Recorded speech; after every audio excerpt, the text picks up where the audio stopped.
Well, hello everyone. Appreciate you all coming. So today, really, we're just going to take a look into really what the current job market is post-pandemic and how to really go about navigating that. And hopefully, you'll get some information and to take away. Yes, What's your name, sir? Ian. Ian. Yes, sir. All right. But before we get into that, there's this little disclaimer I have as I'm from the VA. So give you a second to maybe read this. Hopefully, it's large enough. Okay. Okay. Cool. All right, so the formalities out the way. Uh, so my name is Jomar Ian Contreras. Everyone knows me as just Ian. That's my middle name. I currently work as a staff biomedical engineer at VA North Texas Healthcare System.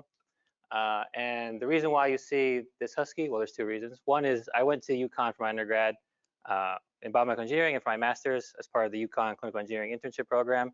So I worked there, and I was in the internship program from 2020 to 2022. And then second reason is for any basketball fans in the audience, UConn did just win the NCAA National Championship about a week ago. And since we're in Houston, I feel somewhat obligated to brag just a little bit. So that's sort of the reason why that's there. And my time at UConn definitely I feel like prepared me both for my undergrad in biomedical engineering and then my master's for the current role I have now at VA North Texas as a staff biomedical engineer. I think I was really able to see the value of a formal education in that route. But there was definitely some things that I didn't feel fully prepared for coming out of college and grad school. For instance, taxes I wasn't really sure how to do, and then also just the general job search.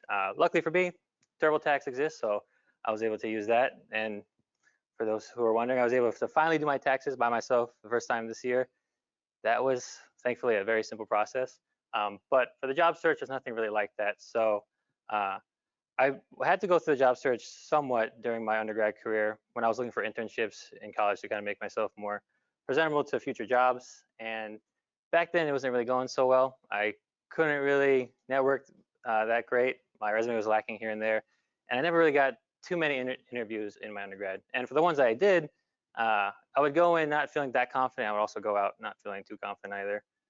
So this time around, when I was finishing up my graduate career, and actually looking for jobs, I really wanted to feel a little bit more prepared and understand kind of what the market was like and figure out ways to best navigate that. And I was actually, when I was going through that, I was actually able to come out of the job search process with actually multiple offers from a lot of different organizations that I was super excited to have the chance to work with, and even was able to negotiate with some of those organizations for better compensation or benefits that I was looking for in meeting some of those goals I had. And I say all that just because, I was really lost at some points in my life for looking for the job. And I really want to be able to share the experiences that I had, give you hopefully some useful tools. Now, I can't necessarily promise that after today's session, you'll get that dream job immediately or be able to pivot or anything like that. But I can promise that you'll get a better understanding of the current job market right now, post-pandemic. Hopefully, you gain some insights as to really how to navigate the market and best prepare yourself and to stay constantly prepared for the job market, whether you're going to enter it soon, you're trying to make a pivot change, and if you've been in your current job for a bunch of years and you just haven't really been able to practice since then. And then finally, hopefully I can offer some specific tools and techniques for you to take home and to utilize in your job search. All right, and here's what we're going to cover today. So I'm going to talk a little bit about the impact of COVID-19, again, how that's affected the job market and where we are today, and then how that goes into how you should navigate the market currently. And then we'll talk about the job search, some of the steps that you'll meet during the job search, and then I'll offer up some tips in that. And then we'll just end with final thoughts and then hopefully a Q&A if you have any questions towards the end. All right, so the impact of COVID-19. I think I want to touch upon this just so, again, you don't really know what you don't know, right? So, I mean, to really understand what the current market is, we have to understand what happened the last couple of years and how it's sort of affected where we are today. So here's a quick simplified timeline of everything that's happened since the COVID outbreak in early 2020. March to April, unemployment spikes to levels since the Great Depression. And then things start to begin to recover in the May-December timeframe later that year, businesses reopen, companies start adopting new policies related to remote work, hybrid policies. Then there's this new trend of the Great Resignation, which I'll touch upon a little bit later. And then in 2022, new terms are being coined like quiet quitting. There's the big tech layoffs that people have been hearing about, and then the continuation of the Great Resignation trends. But where does that really leave us in 2023? So COVID-19 obviously had a lot of impact to the healthcare workers and the frontline workers. This is some of the impact that it's had at the hospital level, which then impacts sort of what the workforce is like. So there's been increased demand for medical equipment and medical equipment that can be utilized on a day-to-day basis, and also shifts to telehealth services. So with those two combined, hospitals are really looking to make sure their medical equipment is up and running, and also that they have the proper HTM workforce and staff to support these new clinical systems that are going into them, especially in the telehealth environment. And then again, with COVID-19, there was definitely a lot of impact financially to them when they couldn't really do their surgeries and make the money they needed. And so there's now a financial pressure on the hospitals to still meet the needs of keeping up with their medical equipment with somewhat of a limited workforce to help them, HTM workforce to help them keep it up. And then really it just highlighted HTM as a critical role for the hospitals, and it sort of opened hospitals to really push for having really strong workforces, HTM workforces, whether that's in-house through third-party people. And again, I touched upon this in the timelines with the Great Resignation. This is sort of the phenomenon that's happened beginning of 2021, where a lot of people leaving their jobs, mostly due to disparities in work-life balance. People are starting to realize due to the pandemic that they wanted jobs that were more fulfilling, or they wanted to have a better, again, work-life balance. So this really left a lot of people leaving their jobs and leaving a lot of openings throughout all the industries, but specifically in the HTM workforce as well. And just to get a grasp, this is how many people left. 50.5 million left their jobs in 2022. This isn't specific to the HTM sector, but this is sort of to just understand how big of an impact that phenomenon has had. And then I think these are two terms that people might be hearing in the news when it comes to jobs: quiet quitting versus quiet hiring. Again, these have been come out of both COVID-19 and then the Great Resignation. Where quiet quitting is where employees are starting to really push for that. Since they have this new mindset of the work-life balance, they're really pushing to have their boundaries met, where they're not necessarily taking up more work than they need to. They're trying to reduce their work hours, but not necessarily resigning from their positions. And that's been met with mixed reviews. Obviously, employees like it because they're trying to actually set those boundaries. But from the employer and organizational standpoint, it's definitely mixed. Some of these organizations are providing these opportunities for those who are trying to quiet quit and supporting them, while others don't see it as beneficial to their organization. So it leaves them needing to let go of some of those people, or kind of reallocate their workload. And then quiet hiring, this is sort of a term that's been used, but it's taken on a whole new meaning nowadays, where to sort of combat the quiet quitting, managers and organizations are trying to either hire out contractors for those positions for those people that left, trying to find that better work-life balance, or just trying to reallocate that workload to the existing team that stayed. Obviously, employees feel that negative, can feel the negativity from that if they're still only getting compensated for what they were working on before, but then all this new workload is being put on them.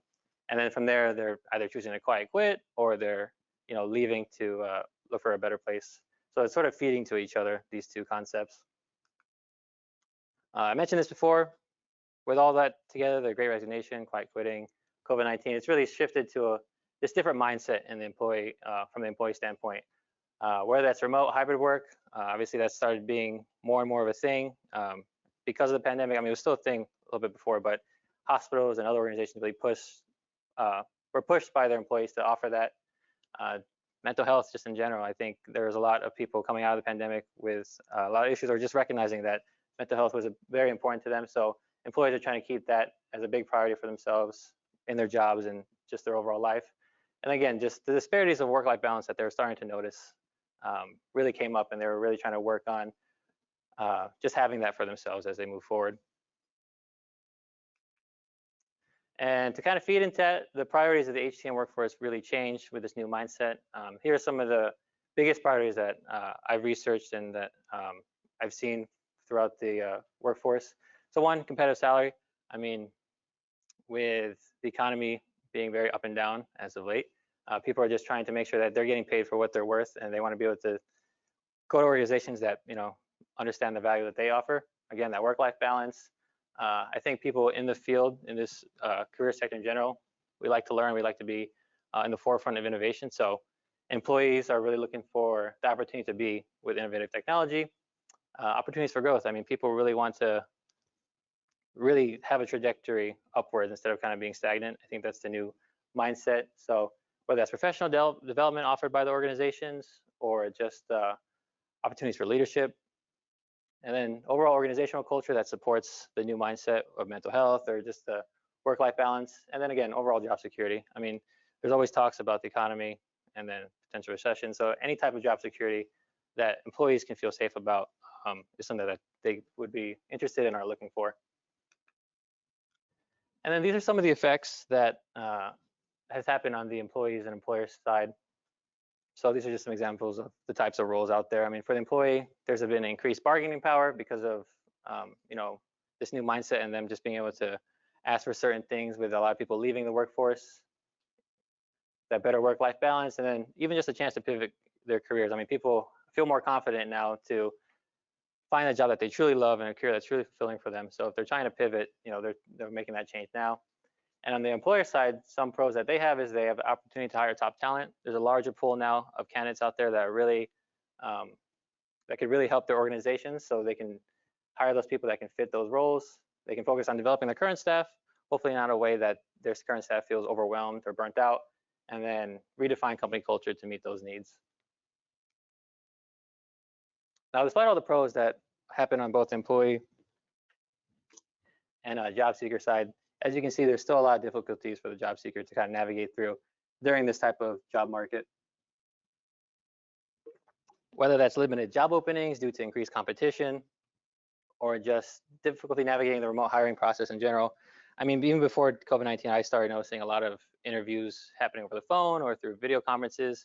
That really takes away from the personal feel that you get from actually going into an office and meeting with hiring managers or the staff. So it can be difficult for people to really show who they are, show the value they have just through a phone screen or a computer screen. There's a lot of organizations looking for very specific skills and experiences that entry-level workers might not have yet, or the current workforce is still needing to gather up. And then just the lack of networking opportunities. I think over time, I mean, we're here at ND Expo. There's definitely a big crowd for you to network with now, but not just the lack of networking opportunities, but also just how to do that in this digital age, and also just networking with people in general. So those are this is sort of how we've gotten to this current market that we're in now through COVID-19, the Great Resignation, other things I talked about, and then again, what the job seeker is looking for, or the job seeker is looking for, and the priorities, and some of those difficulties. So now we'll get into how to manage the market we're in now, and really set yourself up for success to be constantly ready for whenever you want to enter the job market to find that dream role of yours. So I think a very important thing is first to really just set clear goals. I mean, if you're not sure exactly what you want, oh, good. If you're not sure exactly what you want, then you're not going to know how to kind of navigate through the market. So I think first things first, really understanding your strengths and weaknesses currently where you are, whether you're an entry-level worker that still needs a little bit more experience or skills to really get that dream job of yours, or again, you're trying to make that career change and that pivot. From there, once you kind of identify your strengths and weaknesses, you can kind of use those to figure out what your career objectives are. Are you trying to find a leadership position? Are you trying to get more into clinical systems, for example, or just be more knowledgeable in a particular medical equipment? And then use that to really finalize the job factors you're looking for, whether that's location, professional leadership opportunities, if they offer remote or hybrid work. So again, setting those clear goals really allows you to kind of pinpoint the types of roles you want and how to get there. I've seen this quote passed around. It says someone famous just because it's been said by a lot of different people, and so I can't really pinpoint the person to get it, but this is my favorite version of the quote. A goal without a plan is just a dream, and a plan without a goal is just a hobby.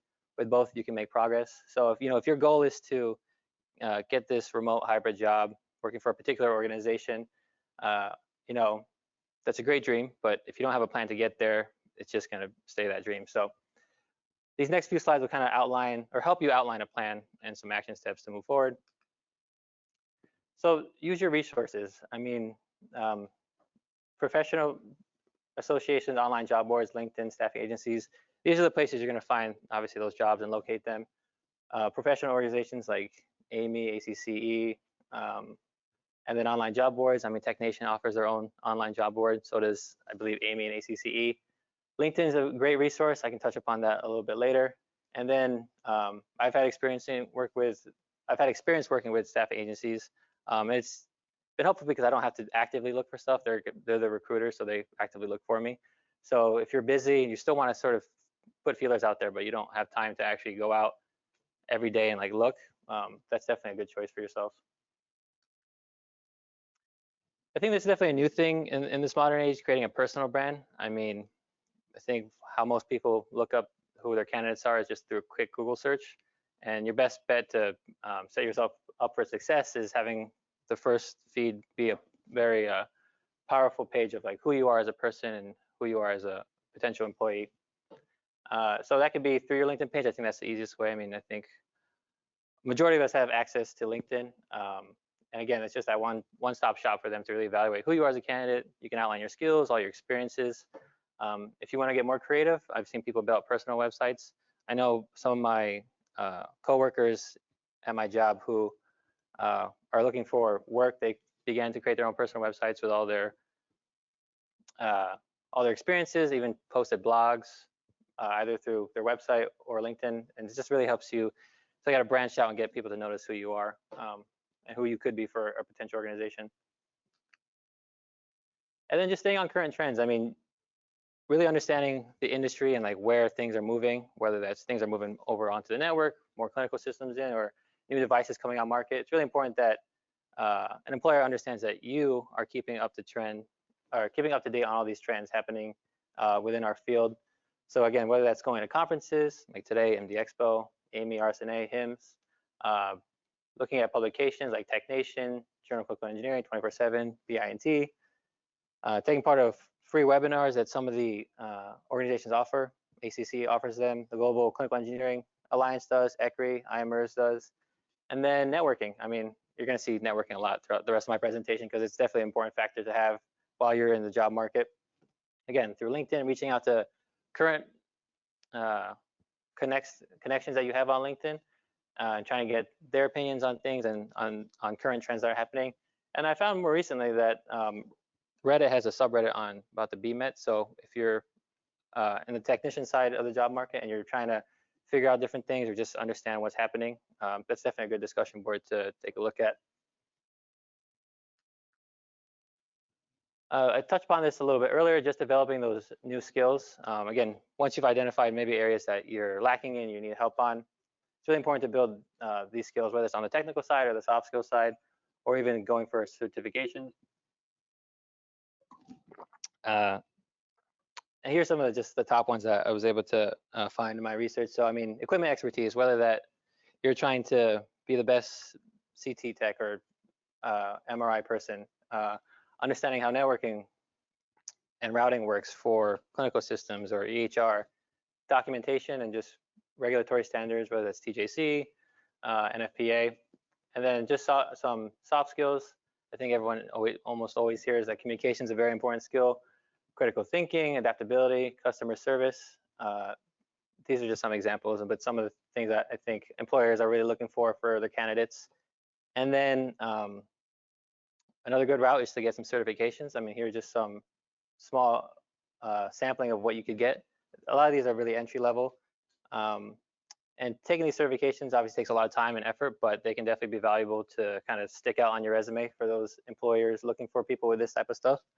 I myself have been trying to move more onto the networking and cybersecurity side of things. So I've developed my own little roadmap of how I want to move forward with certifications. Like I see myself getting the CCE, maybe the CHTM one day, and then taking all these CompTIA classes.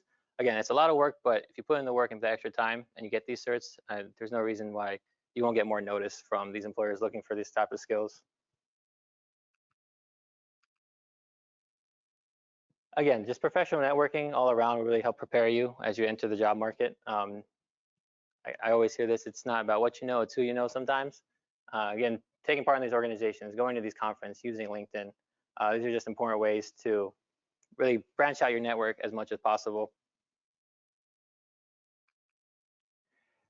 So I touched upon the importance of networking, and I think everyone understands that. And you can meet people either through in-person stuff or messaging them over LinkedIn and even making those connections. But something that I've seen and I myself have not been so good about is following up with those connections. So more recently, I've been able to do that by using this customer relations management Google Sheet that I created. You can feel free to use it. I think it's been an important tool. It kind of helps me track who I've been able to make connections with, who they are in relation to me, whether that's just my friends, my family, or professional relationships. Sometimes it's really easy just to email them or text them on their birthday just to keep that connection going. It shows you what the company is that they're working for, where they are, if they're a VIP, and then you know, when your last contact date was and who you you know, what went on in that conversation. And there's different tabs in here in this Google Sheet that you can actually use to keep track of each individual person. There's a QR code here. If you can't really scan it now, you can come up later and scan it. This one I was able to find an author for. So your network is your net worth. I've heard this over and over again from my limited time in the workforce, but I definitely think it is true. The connections I made now have been able to help me in my current goals and things I'm trying to get into. So it's definitely important to expand your network as much as possible, but also pinpoint specific people. I mean, just because you have 2,000 plus connections on LinkedIn doesn't necessarily mean it's helping you. But if you have 3 or 4 or 5 really good ones that you know will help you kind of get to the trajectory you're trying to go to, that's really important. All right, the job search. So make sure we're on time. So again, we're going to go into different parts of the job search and offer you some tips to hopefully keep you not only marketable but also stand out. One valuable thing that I found that was really helpful during my time when I was looking for jobs is just informational interviews or coffee chats. Coffee chats, if you can do in person, great. I mean, if you can try and get an informational interview today or tomorrow at MD Expo, I think that's a really great thing.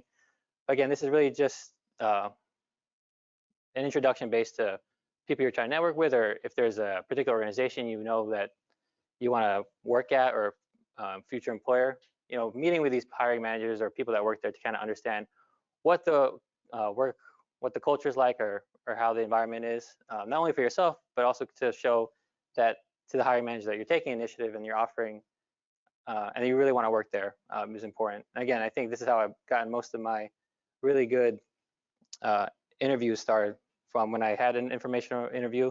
They saw my application through the application portal and they're able to like pull it up so we could have an actual formal interview. And in these interviews, I think these are types of questions you should be asking those people. You know, what they do, the tasks and responsibilities, like what's your day-to-day like, the career path, can you take me through where you started and how you got in here today, and then overall the industry knowledge. Again, this is sort of when you can understand those industry trends from these people you're networking with. And then one thing I found, one question I always ask and have advised others to ask during these informational interviews is, based on what we discussed today, is there anyone else you think I should talk to? You know, if you're not asking this question, you're sort of leaving quote unquote money on the table. The worst that they say is no, but the best case scenario is they say, oh yes, I know this particular person, you should meet with them. They make that connection. And then again, the more you expand your network, the higher chance that you can get into that particular role or job you're looking for.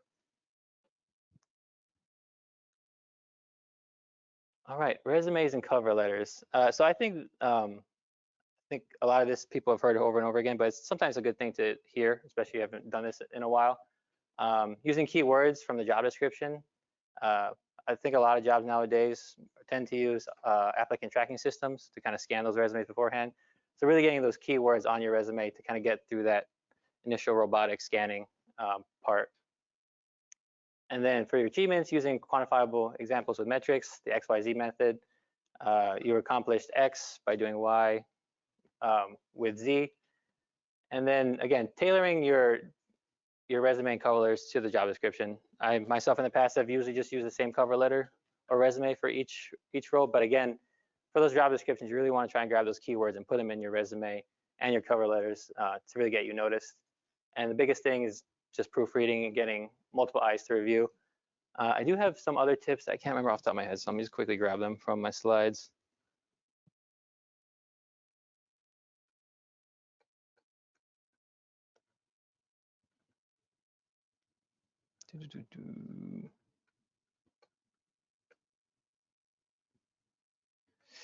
So there was a survey done, I think in 2020, that analyzed 124 resumes.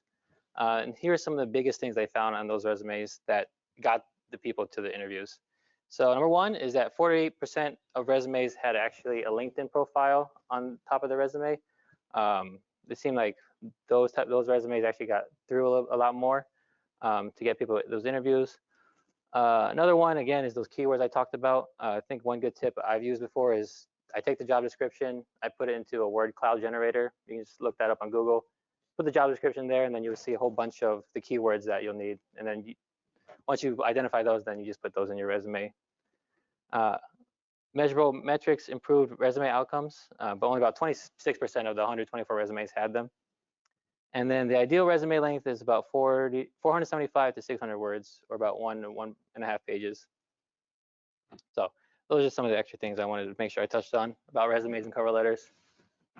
Now, I didn't originally have this when I submitted this a couple months ago, but with a lot of discussions with AI and my own personal use with AI and ChatGPT, I figured it'd be kind of good to just at least mention this. So has anyone in the room used ChatGPT? Okay, so a few people. Obviously, this is this newest technology that's out there that people are using. I wasn't too sure of myself at the time if it was actually that good, but I'm currently actually doing some in the job process right now. So I've been using it to create a lot of resumes and cover letters, because those can get really redundant especially if you're applying to 10, 20 plus organizations at a time.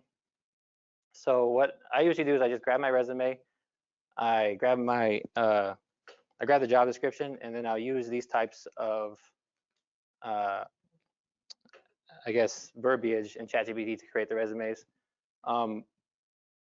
It's actually worked really good. And then you can also ask it to for tips on your resumes. I mean, ChatGPT is only good as how much knowledge you know. Like if you're not noticing it's spitting out nonsense, then it's not going to work for you. But it is easier to kind of pull out and create resumes and cover letters as fast as possible. And now here's some other resources that I have for you. This one specifically is a VA specific resume for anyone interested in applying to the VA. It's specific to the VA just because of how it's set up. The VA has very specific ways that they're looking for resumes. One is that they don't necessarily matter how long it is, and two is they usually want to see how many hours you're working and the type of pay you're getting, I guess. So if anyone that's interested, that's there for you. And then if anyone needs any type of resume or cover letter templates to use and power with ChatGPT, Harvard has really good samples that I've been using for a while now. So there's that resource for you as well. Okay, so the interview. Again, once you get to this point, after having gone through the job search process, having those information interviews, you finally get to the interview, and you need to know exactly what to say to stand out and to show that person or people that you can be valuable to them and be an asset to their organization. So here are some things that I've kind of come up with to keep in mind when you're interviewing. So we'll start with the power of similarity. Most people can tend to like people that they're similar with. So one tip that I would say to use is if you can understand who your interviewers are in the beginning, you can ask their names, you can do a little bit of research on who they are. Take that research and use it when you're meeting them and introducing yourself in the beginning of the interview, so you're not necessarily just asking how the weather is or how their day's been. You can actually connect with them, and that should help them actually see if there's a similarity with you and hopefully connect with you a little more. than other people that they're interviewing. Power of rest, I think that's self-explanatory, just getting enough sleep and to feel confident and prepared for the interview the next day. The power of timing, so a lot of these are psychological tips and tricks that I've been able to kind of find and help me out. So the power of timing is where, majority of people peak at around the same time, whether that's early morning or early afternoon. So you're really going to want to interview during those peak times. My suggestion is early morning. Usually about that time, people are a little bit more awake, they've digested their food, they're ready to kind of listen to people. So I suggest around 10 o'clock a.m. is probably the best time, but anything between 9:30 and 11 is a good time to interview. Again, it's not only for you to feel confident and your best, but also so that the person actually interviewing you is actually attentive and paying attention. Otherwise, then, they're not really all there. They're not going to remember the good parts about who you are as a candidate. Power of primacy and power of recency sort of go hand in hand. Power of primacy is just really the first impression that you make. The magic number is about 7 seconds. You got 7 seconds to make a good first impression. So you're gonna really want to make that introduction or that very first answer to that first question on that interview as good as possible, make you stand out. And then not only do you want to start strong, you want to finish strong. So that's the power of recency. Even if you had a really good, strong start to the interview, solid middle, if you're ending sort of lackluster, they're not necessarily going to remember everything. Because, I mean, these interviewers, these hiring managers, they have a lot to think about every day. They're only going to remember, certain things. So if you can kind of at least hit them with something really good in the beginning and something really good in the end, they can at least sandwich that together and just assume you were a good candidate overall. And then just in general, the power of preparation, just preparing for the interviews, whether that's doing mock interviews or practice interviews as much as you can, practicing questions prior to your interviews, just so you feel as ready as possible. And then just some helpful hints for those video conference interviews that you might be having. One of them is I personally end up standing up for those video conferences. It makes me, one, breathe better and talk better, because when I'm sitting down, I'm sort of slouching. And that also helps me with eye contact. I try to look at the webcam as much as possible, just so it seems like I'm actually talking to them and they feel a little bit more connected. I've had interviews where I forgot to mute my computer and there's a lot of pinging going on and notifications. So just try to remember to mute that. And I would say just also remember to dress like you were in person, like still dress to impress. Just because you're over the phone doesn't necessarily mean you can dress down for the interview.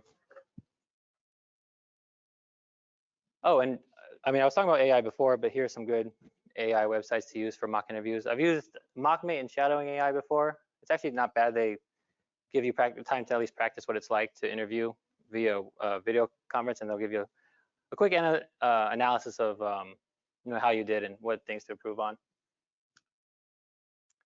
Okay, so I don't know how many people have heard of the STAR method when answering interview questions?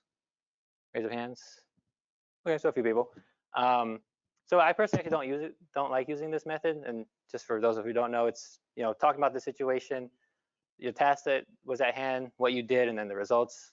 I tend not to use this because it can kind of sound too robotic. You don't really get to explain what you learned from the experience, and in some ways, sometimes can be overused.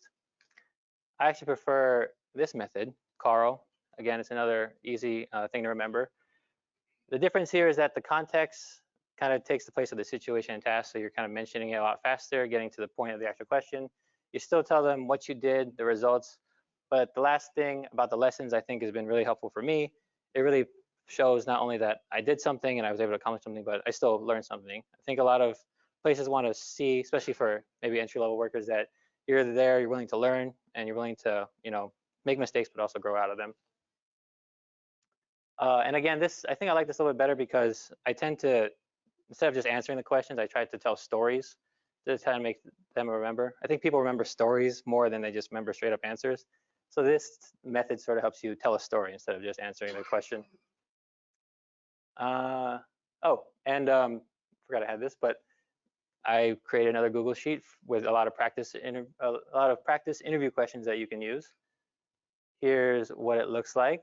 So here, there's 3 tabs. The first tab is this tab that has about, let's see, 12 of the most common questions that you'll see, with a couple of notes to kind of the best ways to answer them.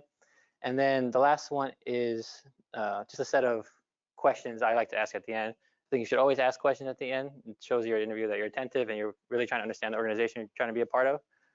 So ones I like to use the most is, why do you want this role? Or what do you want this role to accomplish in the first 30, 60, 90 days? I've always gotten a lot of, oh, that's a good question. Or I've never heard that question before.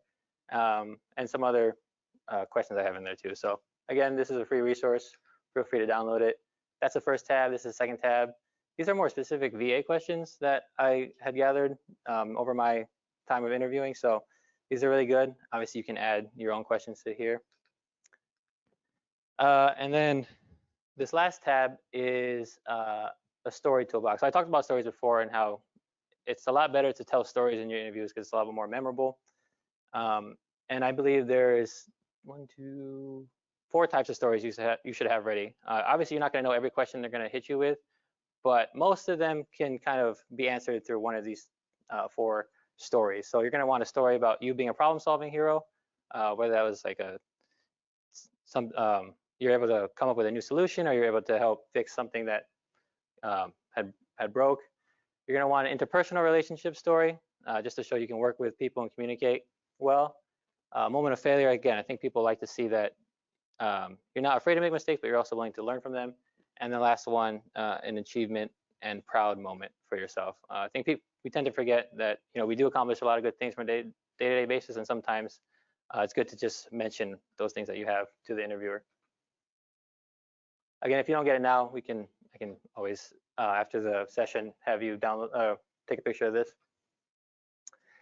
All right, so I'm gonna quickly go through this because we're running a little bit out of time. But negotiating, you went through the job search, they offered you something, but it's not necessarily exactly what you wanted. So negotiating can be hard. It can be a little frightening sometimes to do, especially if you're new to the field, you're not sure like what you're worth.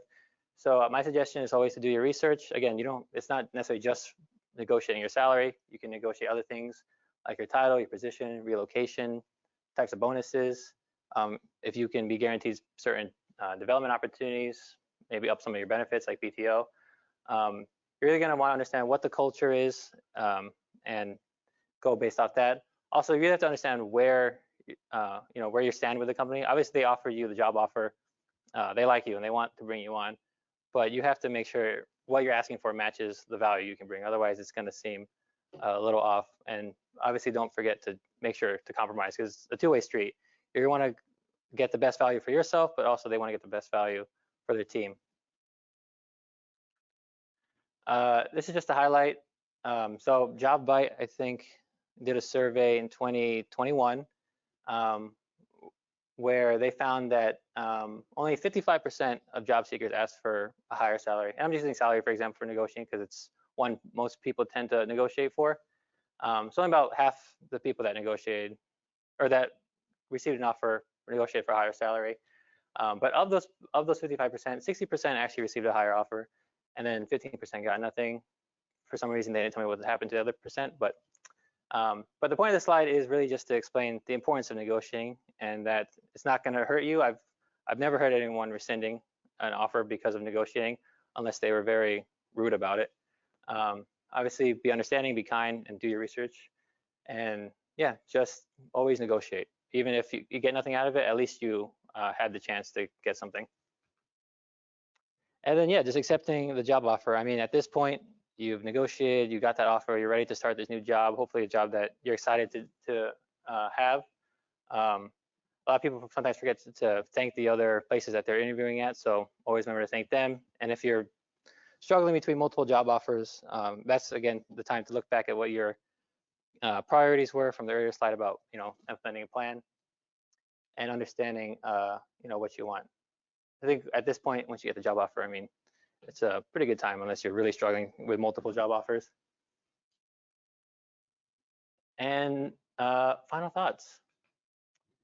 So this is basically everything we covered today. So hopefully you have a better understanding of the impact of COVID-19 on the job market.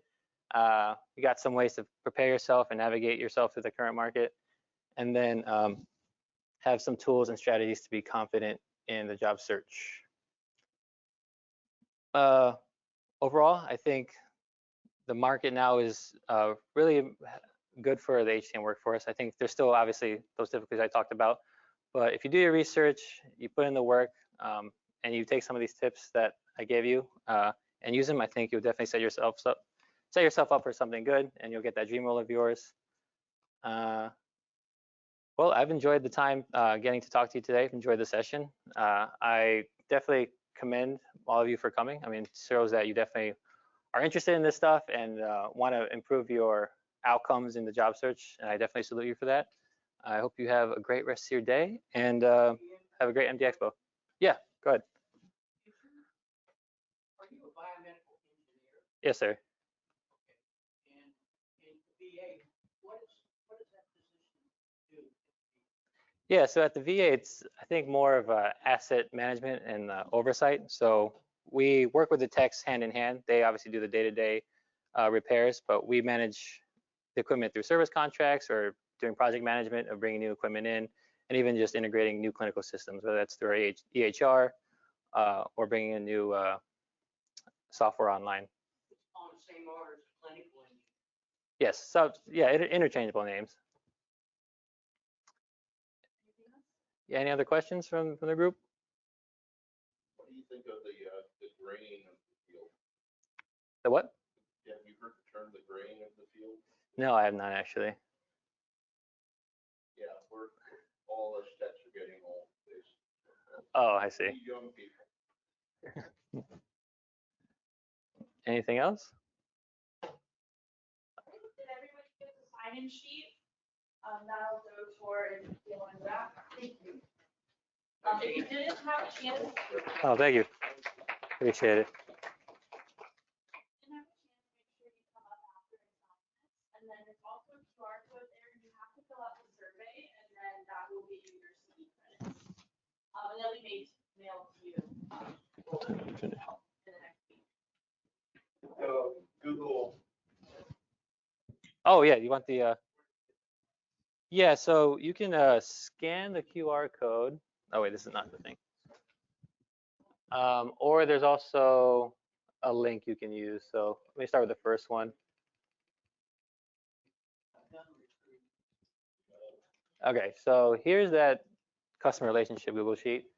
So, oh, I can't really see it, but the again, you can scan it using QR code, or the link is tinyurl.com/net-crm23.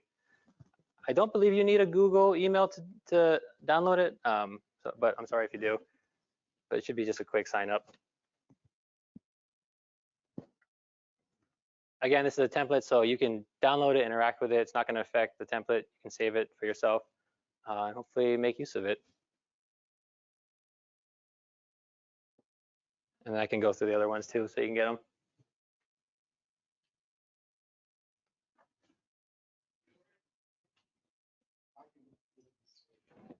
If you're struggling with the screen, I mean, you can also use the computer here. And then here's the other one. So again, if you're interested in having a VA specific template resume, it's this one. If you're interested in just having a resume and cover letter template in general, it's this one right here. And if you have any questions about how to use the template or about anything I talked about, my email is at the end of the slides, and you can always get it at the end.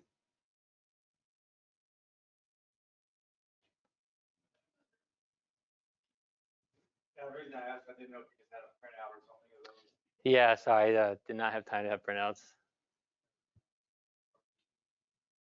You can also take a picture of QR codes and you can share it with that in your office, and then they can just hold their camera to your phone.